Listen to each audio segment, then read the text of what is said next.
Hi, it's Imogen Lamport from Inside Out Style, and today I thought what I'd do is answer a bunch of your colour questions, and these are the sorts of things that come up a few times. So people ask the same sorts of questions, and I've got a whole pile of them here today, so I thought I would answer them for you. The first one's from Leanne, who says, I'm curious about how many crossover colours there are between your palettes.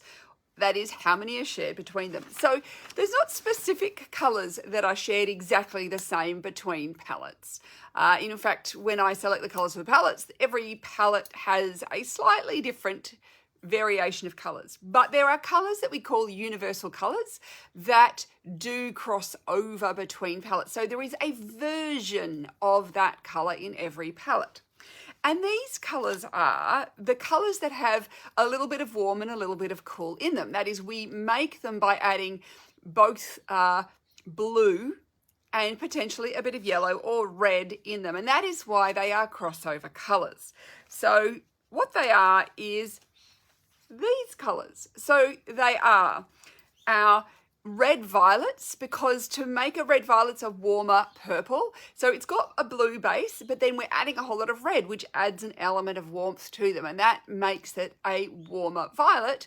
But because violet is already blue based, cool people can wear it. So, but we have to add that red in, we have to add that element of warmth for it to work with warm people. So red violet is one of them.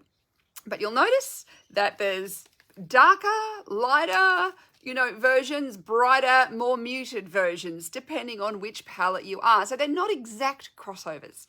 Our next is our marine navy, and this is because marine navy is a green-based navy, so it's like a really deep teal. So rather than being a traditional navy blue. And so because of the yellow in this navy, it warms it up enough for the warm people to wear. And of course, the cool people can wear it because it is a blue-based colour. So that is the next one. Again, we'll get, lighter versus darker versions depending on which palette we are looking at, because that's going to impact on how light or dark the colours are. You can see this one's darker, this one's lighter, this one's more muted, this one is brighter. So not exactly the same colour.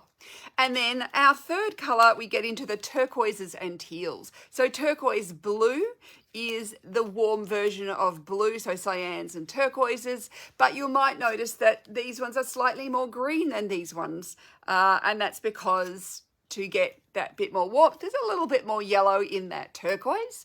And our teal, again, because it's a mix of blue and green, or blue and yellow, that makes it a warmer kind of colour. So this is where that's with our kind of major colours that we are looking at. And then we get round to the neutrals. So there is a version of white in every palette, but that white will change. So warm people are going to have a warmer white, cool people will have a cooler white. If you have bright colouring, you'll have a brighter, purer white, versus if you have more soft or greyed out colouring, you'll have some sort of softer white. It will be some sort of off-white, whether it's got a bit of grey in it, a little bit of yellow, all that sort of stuff. So again, white, another colour that's in every palette, but a different version.